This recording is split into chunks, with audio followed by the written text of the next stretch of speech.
Capítulo 1. La actitud mental budista. Entre todos los fundadores de religiones, el Buda fue el único maestro, si nos permite llamarle fundador de una religión en el sentido popular de la palabra, que no pretendió otra cosa, sino ser pura y simplemente un hombre. Otros maestros fueron encarnaciones divinas o inspirados por Dios. El Buda, en cambio, no solo fue un ser humano, sino que no se arrogó ni inspiración divina ni poder externo alguno. Tanto su percepción directa y total de la verdad cuanto sus logros espirituales los atribuyó al esfuerzo y la inteligencia estrictamente humanos. El hombre, solamente el hombre, puede convertirse en Buda.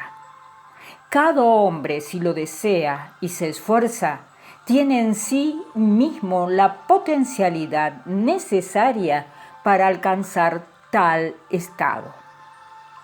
El Buda puede ser llamado hombre en la aceptación más amplia del término, pues era tan perfecto en su condición de humano, que más tarde, en la religión popular, llegó a ser considerado casi superhumano. Según el budismo, no hay nada por encima del hombre. Él es su único amo y no existe ningún ser superior o poder que sea juez de un destino, de su destino. Dijo el Buda, cada cual es refugio de sí mismo.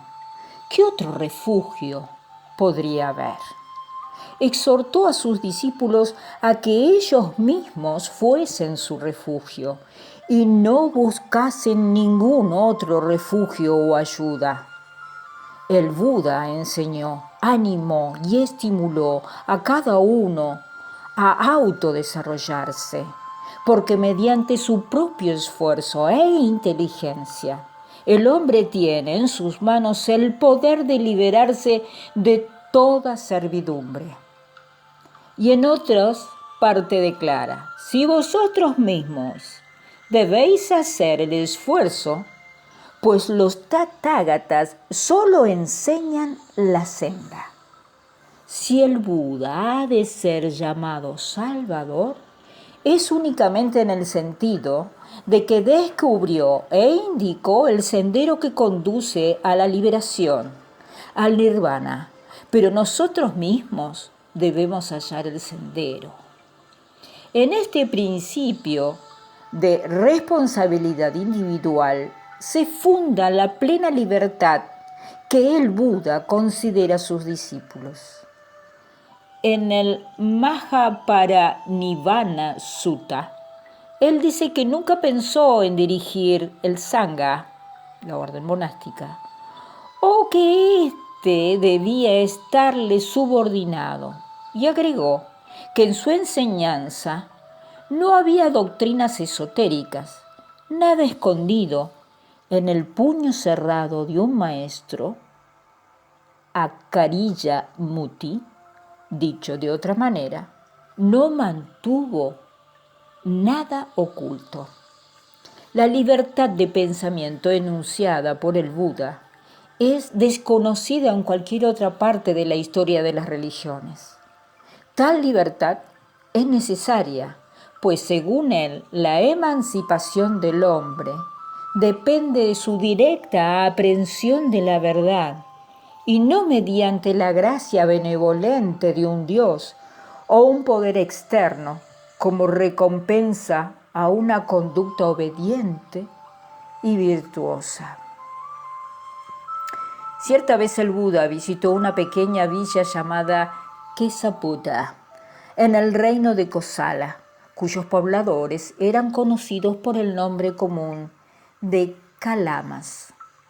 Cuando estos tuvieron noticias de la llegada del Buda, fueron a su encuentro y se dirigieron a él diciendo, «Señor, algunos reclusos y brahmanes que visitaron a Kesaputta explicaron y esclarecieron su propia doctrina, mas despreciaron, condenaron y rechazaron violentamente las doctrinas de los demás. Empero, oh Señor, nosotros estamos siempre dominados por la duda y la perplejidad en lo que atañe a saber cuál de esos reclusos o brahmanes dijo la verdad, cuál mintió. Entonces el Buda les dio el siguiente consejo, que es el único en la historia de las religiones.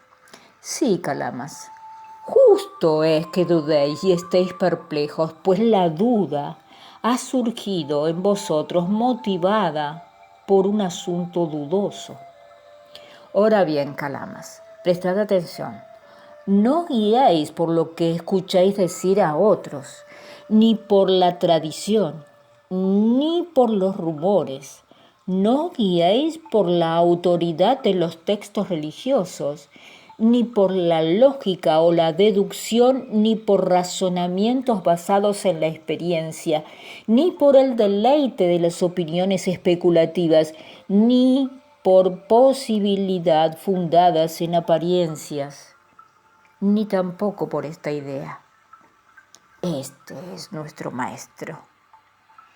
Pero, oh Kalamas, si vosotros mismos llegáis a comprender que ciertas cosas son demeritorias, acusala, falsas y malas, reprobables, entonces, cuando vosotros mismos comprendáis que ciertas cosas son meritorias, kusala, y buenas, entonces aceptarlas y vivir conforme a ellas.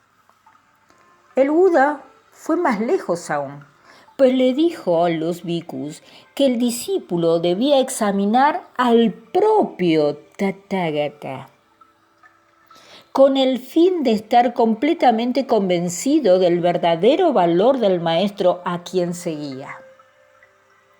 Según la enseñanza de Buda, la duda es uno de los 5 impedimentos de la clara comprensión de la verdad y del progreso espiritual o de cualquier clase de progreso. Sin embargo, puesto que en el budismo no hay artículo de fe, este no considera la duda como un pecado, conforme la conciben algunas religiones. Las raíces de todo mal están constituidas por la ignorancia y las opiniones erróneas. Es un hecho innegable que mientras uno haya comprendido o visto claramente la duda, persistirá. Mas, para seguir progresando es absolutamente necesario liberarse de la duda. Y para liberarse de ella, hay que ver con claridad. Carece de todo sentido decir que uno no debería dudar o que debería creer. Decir simplemente creo no significa que uno comprende y ve. Cuando un estudiante trabaja en la solución de un problema de matemática, llega a una etapa más allá de lo cual no sabe cómo proseguir y está dominado por la duda y la perplejidad. En tanto lo domine la duda, no podrá continuar. Si desea continuar, debe solucionar esa duda e indudablemente existen medios para solucionarla. Decir simplemente creo o no dudo no ayuda. Por cierto, existen medios para solucionarla. Decir simplemente creo o no dudo no ayuda. Obligarse a sí mismo a creer y a aceptar algo sin antes haberlo comprendido puede brindar un resultado feliz en el terreno público, pero no en el espiritual o intelectual.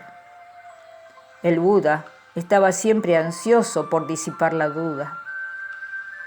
Mismo unos minutos antes de su muerte, les preguntó varias veces a sus discípulos si tenían alguna duda respecto a su enseñanza, para no tener que reprocharse después de no haber podido aclararla. Pero los discípulos permanecieron silenciosos, Entonces el Buda díjoles estas conmovedoras palabras: si por respeto al maestro que os abstinéis de formularle preguntas, permitirle al menos a alguno de vosotros informe al amigo.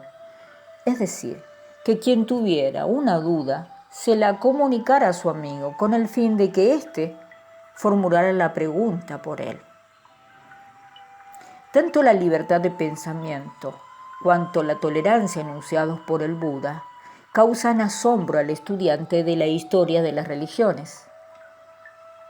Cierta vez, en Nalanda, un eminente y rico padre de familia llamado Upali y conocidísimo discípulo laico de Niganta Nataputta, fue enviado expresamente por este a visitar al Buda para que lo venciera en una discusión sobre la teoría del karma, porque las opiniones de Buda al respecto eran distintas a la suya. Contrariamente a lo esperado, al final del diálogo, Upali tuvo la convicción de que los juicios del Buda se ajustaban a la verdad y que su maestro estaba equivocado. Rogóle entonces al Buda que lo aceptara como discípulo laico, pero éste le aconsejó reflexionar y a no precipitarse, porque reflexionar cuidadosamente es beneficioso para los hombres de renombre como tú. Cuando Upali reiteró su petición, el Buda pidióle que continuara respetando y protegiendo a su anciano maestro religioso, tal como acostumbraba a hacerlo. Siguiendo este ejemplo de tolerancia y comprensión, el gran monarca Asoka de la India, siglo III a.C., reverenció y patrocinó a todas las religiones de su inmenso imperio. En uno de sus edictos grabados en rocas, cuyo origen aún podemos leer, el monarca declaró: no se debe reverenciar únicamente a la propia religión y condenar a las otras, sino que por tal o cual motivo éstas también deben ser reverenciadas. De este modo uno contribuye al engrandecimiento de su religión y a la vez sirve a las otras religiones. Quien quiera que reverencie a su religión y condene a las otras, lo hace ciertamente por devoción, pensando: glorificaré a mi religión. Pero obrando así, grande es la injuria que le inflige a su religión. Por consiguiente, bueno es la concordia, que todos escuchen y estén dispuestos a escuchar las doctrinas profesadas por otros.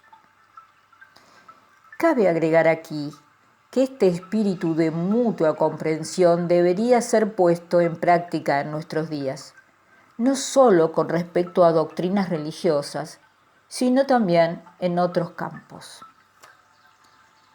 En este espíritu de tolerancia y comprensión ha sido desde el comienzo uno de los más caros ideales de la cultura y la civilización búdicas. Y es el motivo por el cual tanto en las conversiones cuanto en la propagación del budismo, realizadas en el curso de su larga historia de 2500 años, no se registró un solo caso de persecución, ni se derramó gota de sangre alguna. La difusión del budismo por el continente asiático se operó pacíficamente y cuenta en la actualidad más de 500 millones de adherentes. Toda violencia, sea cual fuera el pretexto alegado, es absolutamente contraria a las enseñanzas del Buda. Suele preguntarse a menudo: ¿qué es el budismo, una religión o una filosofía?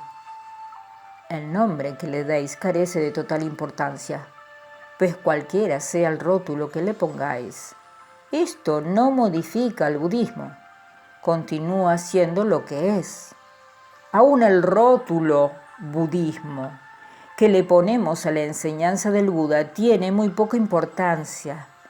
El nombre que le demos a las cosas no es esencial. ¿Qué es un nombre? Eso que llamamos rosa, con otro nombre, exhalaría el mismo perfume. Así tampoco la verdad necesita rótulos, pues no es ni búdica, ni cristiana, ni hindú, ni musulmana. No está bajo el monopolio de nadie. Los rótulos sectarios constituyen un impedimento de la aprehensión de la verdad y engendran dañosos prejuicios en la mente de los hombres. Esto no es solamente cierto respecto de los asuntos del carácter intelectual y espiritual, sino también en lo que atañe a las relaciones humanas. Por ejemplo, cuando nos encontramos con un hombre, no lo consideramos simplemente como un ser humano, sino que le ponemos rótulos tales como inglés, francés, alemán, norteamericano o judío, y lo juzgamos conforme a los prejuicios asociados con el rótulo que le pusimos, es decir, con nuestro rótulo mental. Sin embargo, quizás dicha persona esté totalmente exenta de tales atributos. Tan grande es la afición que tiene la gente por los rótulos discriminatorios que mismo suele ponerlos a las cualidades y sentimientos comunes a todos. De ahí que se hable de distintas clases de caridad, por ejemplo, caridad budística o cristiana, y se desprecian las otras clases de caridad. Pero la caridad no puede ser sectaria. No es cristiana ni budista, ni hindú ni musulmana. El amor de una madre hacia su hijo no es budista ni cristiana, sino amor materno. Cualidades y emociones humanas, tales como el amor, la caridad, la compasión, la tolerancia, la paciencia, la amistad, el deseo, el odio, la mala voluntad, la ignorancia, el orgullo, etc. No necesitan rótulos sectarios, no pertenecen a ninguna religión en particular. El buscador de la verdad le es indiferente de dónde proviene una idea. La fuente y el desarrollo de una idea es asunto propio del académico. En realidad, para aprender la verdad, ni siquiera es preciso saber si la enseñanza adoptada es del Buda o de otro. Lo esencial es ver, comprender el asunto. En el Majjhima Nikaya Sutta número 40 se relata un importante suceso que ilustra esto. Cierta vez el Buda se hospedó en el cobertizo de un alfarero con el fin de pasar la noche, y cuando entró en él ya se encontraba allí un joven recluso. No se conocían, y observando al recluso el Buda tuvo un pensamiento digno. ¿Es el porte de este joven? ¿Acaso resulte útil si le interrogo? Entonces se dirigió al joven y dijo: «Oh Bhikkhu, ¿en quién has confiado para abandonar la vida del hogar? ¿Quién es tu maestro?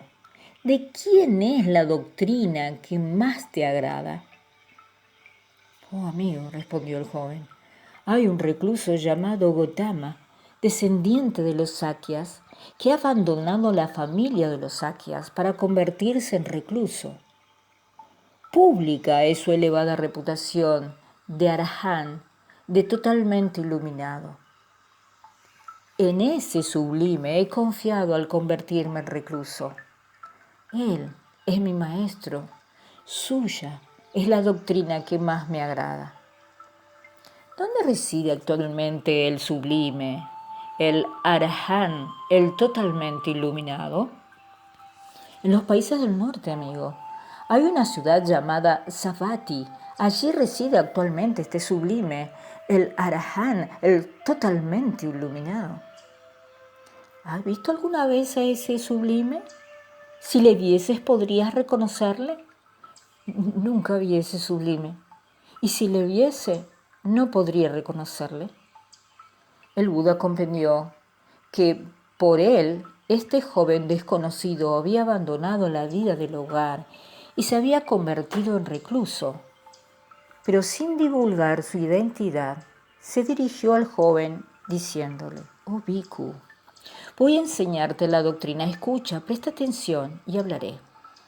«Así sea, amigo», contestó el joven. Y el Buda pronunció para este joven un discurso extraordinario, donde le explicó la verdad y cuya médula exponemos más adelante. Solo al final del mismo, el joven recluso, cuyo nombre era Pukusati, reconoció al Buda. Púsose entonces de pie, se acercó al maestro e, inclinándose reverentemente a sus pies, le pidió disculpas por haberle dado equivocadamente el tratamiento de amigo. Luego le rogó que lo ordenara y admitiera en la orden monástica del Sangha. Ante tal requerimiento, el Buda le preguntó si tenía la escudilla y la túnica.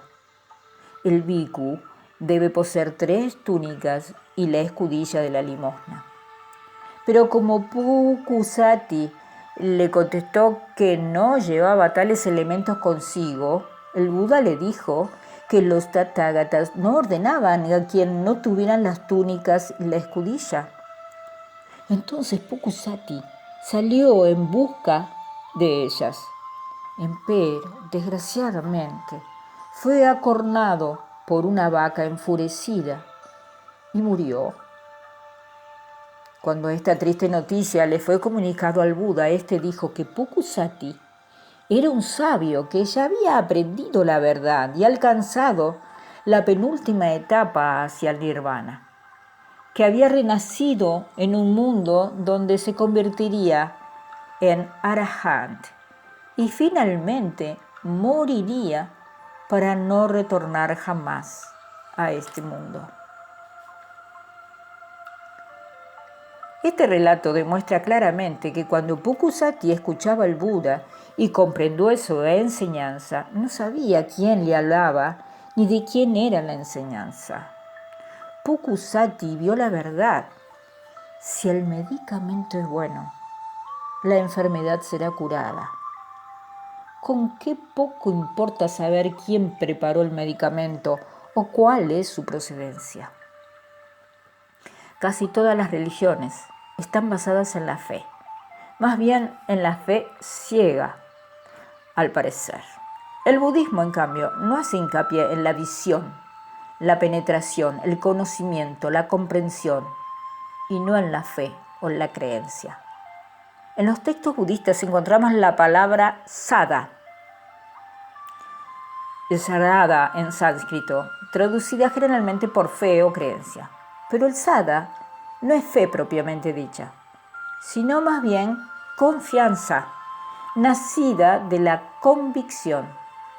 No obstante, debemos admitir que tanto para el budismo popular, cuando en el uso corriente de los textos la voz sada contiene un elemento de fe en el sentido de devoción hacia el Buda, el Dhamma, la enseñanza, y el Sangha, la orden.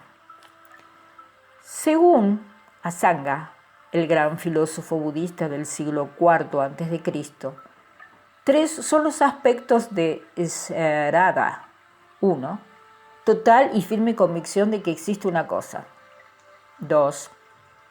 Serena alegría por las buenas cualidades. Y 3. Aspiración o deseo de lograr algo en lo cual se ha puesto la mira. Como quiera que sea la fe o la creencia conforme la interpretan la mayoría de las religiones, tiene muy poco que ver con el budismo. La creencia surge cuando no hay visión. Visión en todo el sentido de la palabra. En el instante en que veis, la creencia desaparece. Si os digo que en el puño tengo escondida una joya, la creencia surge en vosotros porque no la veis. Pero si abro la mano y os muestro la joya, vosotros mismos la veréis y la creencia ya no tiene razón de ser. Así los textos budistas antiguos dicen profundizar en la verdad, del mismo modo que no ve una joya o una fruta del mirovalano en la palma de la mano. Un discípulo de Buda llamado Musila le dijo a otro monje, amigo Sabita, sin devoción, fe o creencia, sin afición o inclinación, sin rumores o tradición, sin considerar razones fundadas en apariencias, sin el deleite de las opiniones especulativas, sé y veo que la cesación del devenir es el nirvana.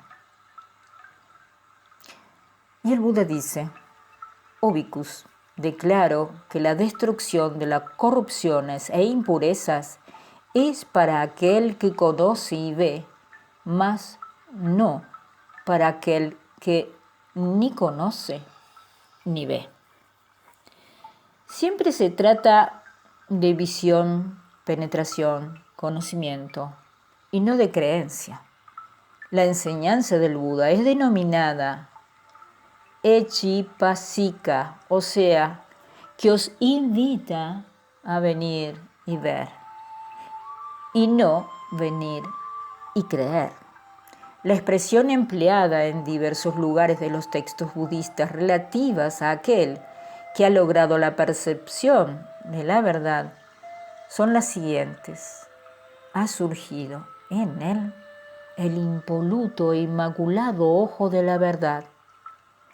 Ha visto la verdad, ha alcanzado la verdad, ha conocido la verdad, ha sobrepasado la duda, está libre de vacilación. Así, con recta sabiduría, él ve las cosas tal como son. Y refiriéndose a su propia iluminación, el Buda se expresó de este modo. Surgieron en mí el ojo, la visión profunda, la sabiduría, el conocimiento y la luz. Siempre consiste en ver mediante el conocimiento o la sabiduría y no creer por medio de la fe. Esto fue cada vez más apreciado en una época en que, con tolerancia a la ortodoxia brahmánica, insistía sobre la creencia y la aceptación de su tradición como la única verdad incontestable. Cierta vez un grupo de doctos, conocidos brahmanes, fue a visitar a Buda para entablar discusiones con él. Entre ellos había un joven brahmán de 16 años llamado Kapatika, cuyos compañeros lo consideraban dotado de una mente brillantísima, quien se dirigió a Buda diciéndole, Venerable Gotama, las antiguas y santas escrituras de los brahmanes fueron transmitidas en forma sucesiva mediante la ininterrumpida tradición oral. Acerca de los mismos, los brahmanes han llegado a esta conclusión absoluta. ¿Esta es la única verdad? ¿Y las demás es falso? Ahora bien, ¿qué dice el venerable Gotama al respecto?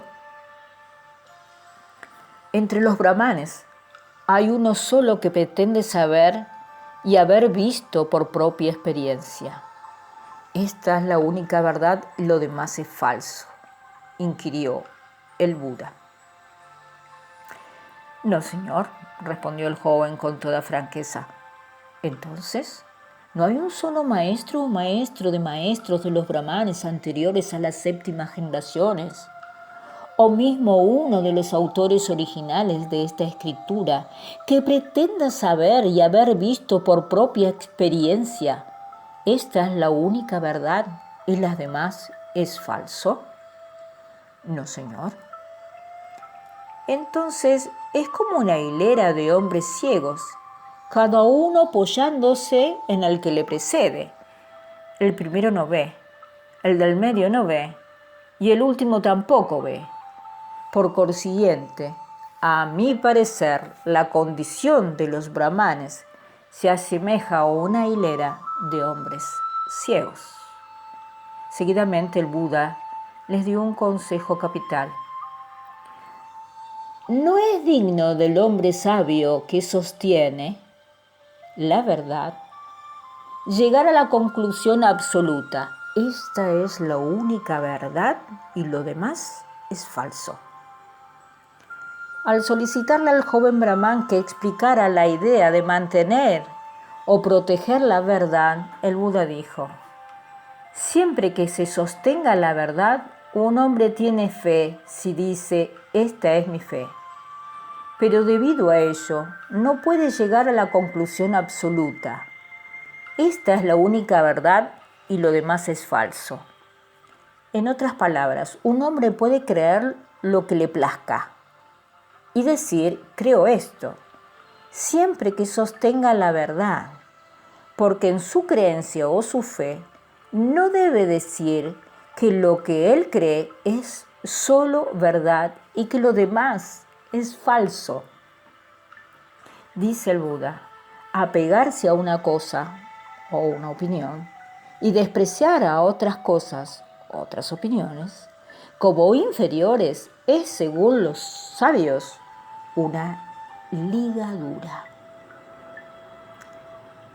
En cierta ocasión el Buda le explicó a sus discípulos la doctrina de causa y efecto, y estos le contestaron que la veían y comprendían claramente. Entonces el Buda se dirigió a ellos diciendo, oh bhikkhus, aún esta opinión que es tan pura y clara, si os apegáis a ella, si os encariñáis con ella, si la guardáis como un tesoro, ello significa que habéis comprendido que la enseñanza se asemeja a una balsa y que está destinada a cruzar a la orilla opuesta y no para llevarla continuamente. En otras palabras, él explica esta célebre parábola en la cual su enseñanza es comparada a una balsa que sirve para cruzar a la otra orilla, no para ser llevado sobre las espaldas. Oh bhikkhus, un hombre está viajando, llega a una gran extensión de agua cuya orilla en la cual se halla es peligrosa, mas la puesta es segura y libre de peligro. Entonces tiene este pensamiento: vasto es este río, en esta orilla abunda el peligro, empero aquella es segura y libre de peligro. No hay bote ni puente en los cuales puedo cruzar el río, por tanto sería conveniente que juntara hierbas, leña, ramas y hojas para construir una balsa. Así, y con ayuda de la balsa e impulsándome con mis manos y mis pies, podría alcanzar la orilla sin peligro. Entonces, oh bhikkhu, este hombre juntó hierbas, leña, ramas y hojas y con ello construyó una balsa. Después, con ayuda de la balsa e impulsándose con sus manos y sus pies, cruzó el río sin peligro. Y cuando hubo alcanzado a la orilla, pensó, esta balsa me fue muy útil. Con su ayuda e impulsándome con mis manos y mis pies, llegué a esta orilla del río. En consecuencia, justo sería que la cargue sobre mi espalda y sobre mi cabeza, y la lleve conmigo donde quiera que vaya. ¿Qué pensáis, bhikkhus? Si ese hombre procediera así, ¿obrarías apropiadamente con la balsa? No, señor, respondieron los bhikkhus. ¿Cómo obrarías él apropiadamente con la balsa? Suponed que luego de haber llegado a la otra orilla, él pensara, esta balsa me fue muy útil, con su ayuda impulsándome con mis manos y mis pies llegué a la orilla del río, en consecuencia justo sería que la abandone en la playa o la amarre a la costa dejándola flotar y después continúe libremente mi camino. Procediendo así, ese hombre obra apropiadamente con la balsa. De la misma manera, oh bhikkhus, he enseñado una doctrina que se asemeja a una balsa. Ella es también para alcanzar la otra orilla y no para retenerla, apegarse a la balsa. Ella es también para alcanzar la otra orilla, no para retenerla. Y vosotros, oh bhikkhus, que comprendéis que la enseñanza se asemeja a una balsa, deberías abandonar mismo las cosas buenas y con mayor razón las cosas malas. Con esta parábola queda totalmente aclarado que la enseñanza del Buda se propone conducir al hombre al lugar seguro, a la paz, a la felicidad, a la placidez, al logro del nirvana. Toda doctrina enseñada por el Buda tiende a este fin. Él no habló simplemente para satisfacer la curiosidad intelectual, sino que fue un maestro práctico y solo enseñó aquello que podría traerle paz y dicha al hombre. Cierta vez el Buda moraba en un bosque de simsapas, en Kosambi, y cogiendo con la mano algunas hojas de simsapa, se dirigió a sus discípulos preguntando: ¿qué pensáis, oh bhikkhus? ¿Cuáles son más numerosas, estas hojas que he tomado en mi mano o las hojas de este bosque? Señor, pocas son las hojas que el Sublime ha tomado en su mano, pero son ciertamente más numerosas las hojas de este bosque de simsapa. Así también, oh bhikkhus, de lo que supe solo os dije un poco. Lo que os dije es mucho más. Lo que no os dije es mucho más. ¿Y por qué no os dije esas cosas? Porque eso no es útil, no conduce al nirvana.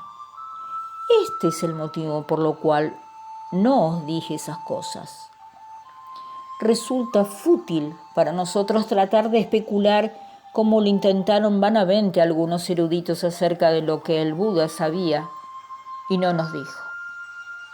El Buda no mostró interés en discutir cuestiones metafísicas innecesarias, que son puramente especulativas y crean problemas imaginarios. Él las considera como un yermo de opiniones, pues al parecer algunos de sus discípulos no compartían esta actitud, pues ejemplo de ello nos lo ofrece un llamado Malungyaputta, quien le formuló a Buda 10 preguntas clásicas sobre el problema metafísicos, requiriendo que las mismas le fuesen contestadas. Cierto día, Malungyaputta se levantó de su meditación vespertina y se encaminó al lugar donde se hallaba el Buda. Cuando hubo llegado ofreciéndole sus respetos, tomó asiento a su lado y dijo: Señor, cuando estaba meditando, solo tuve este pensamiento. Hay problemas que no han sido explicados por el Sublime y por él han sido dejados de lado y rechazados, a saber: 1. ¿El universo eterno? ¿Es el universo eterno? 2. ¿O no es eterno? 3. ¿Es el universo finito? 4. ¿O no es finito? 5. ¿El alma es la misma cosa que el cuerpo? 6. ¿El alma es una cosa o el cuerpo es otra? 7. ¿Existe el Tathagata después de la muerte? 8. ¿O él no existe después de la muerte? 9. ¿O ambas cosas simultáneamente, él existe y no existe después de la muerte? 10. ¿O ambas cosas simultáneamente, él no existe y el no existente después de la muerte? El Sublime no me ha explicado estos problemas. Esta actitud no me agrada. No la aprecio. Iré a ver al Sublime y le interrogaré al respecto. Si él me explica esto, continuaré viviendo la vida santa bajo su dirección. Pero si no lo explica, dejaré la orden, partiré. Y si el Sublime sabe que el universo no es eterno, que lo diga. Si el Sublime no sabe si el universo es eterno o no, etc. Entonces, quien no sabe justo es que diga: no sé. No veo. La contestación del Buda, Amala Kunyapota, debería ser benéfica para los millones de seres que en nuestros días pierden el tiempo valioso en cuestiones metafísicas de esta clase y perturban inútilmente la paz de sus mentes. ¿Alguna vez te dije, Malungyaputta, ven, Malungyaputta, vive la vida santa bajo mi dirección y te explicaré estas cuestiones? No, señor. Entonces, Malungyaputta, tú me dijiste, Señor, viviré la vida santa bajo la dirección del sublime, ¿y él me explicará estas cuestiones? No, Señor. Mismo ahora, Malungyaputta, no te digo, ven y vive la vida santa bajo mi dirección y te explicaré estas cuestiones. Ni tú tampoco me dices, Señor, viviré la vida santa bajo la dirección del sublime. Y él me explicará estas cuestiones por consiguiente. Oh tonto. ¿Quién recusa a quién? ¿Quién recusa a quién? Malungyaputta, quien quiera que diga, no viviré la vida santa bajo la dirección del sublime hasta que él me explique esta cuestión, de seguro morirá antes de que el Tathagata se la haya explicado.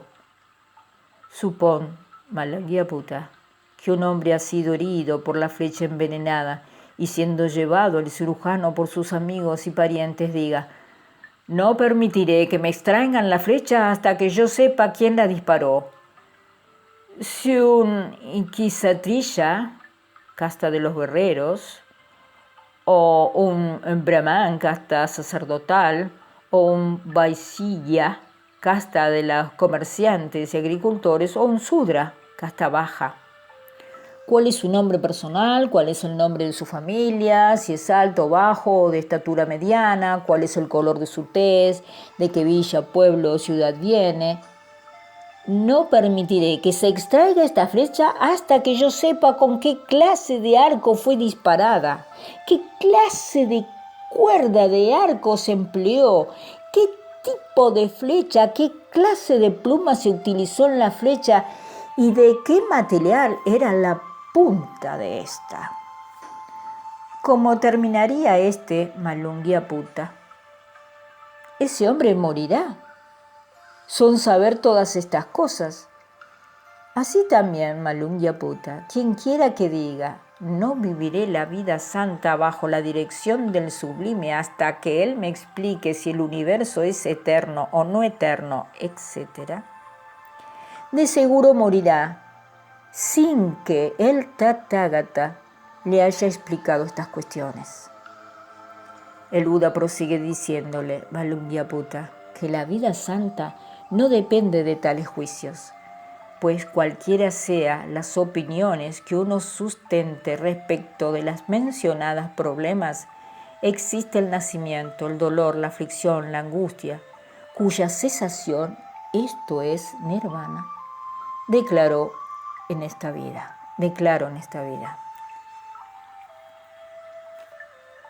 Por lo tanto, Malungyaputta, considera como explicado lo que he explicado y como inexplicado lo que no he explicado. ¿Qué no expliqué? No expliqué si el universo es o no eterno, etc., es decir, las 10 cuestiones citadas más arriba, porque Malungyaputta, no expliqué estas cosas porque esto no es útil ni es fundamental relacionarnos con la espiritual vida santa. No conduce a la aversión, al desapego, a la cesación, a la tranquilidad, a la penetración profunda, a la aprehensión total, al nirvana. Estos son los motivos por los cuales no las he explicado. Y Malungyaputta, ¿qué expliqué? Expliqué dukkha, el surgimiento de dukkha, la cesación de dukkha y el sendero que conduce a la sensación de dukkha. Porque Malungyaputta, expliqué estas cosas porque es útil y fundamentalmente relacionado con la espiritual vida santa y conduce a la aversión, al desapego, a la cesación, a la tranquilidad, a la penetración profunda, a la aprehensión total, al nirvana. En consecuencia, las he explicado. Examinemos ahora las 4 nobles verdades que el Buda le dijo a Malankiyaputta haber explicado. Este ha sido el capítulo número 1.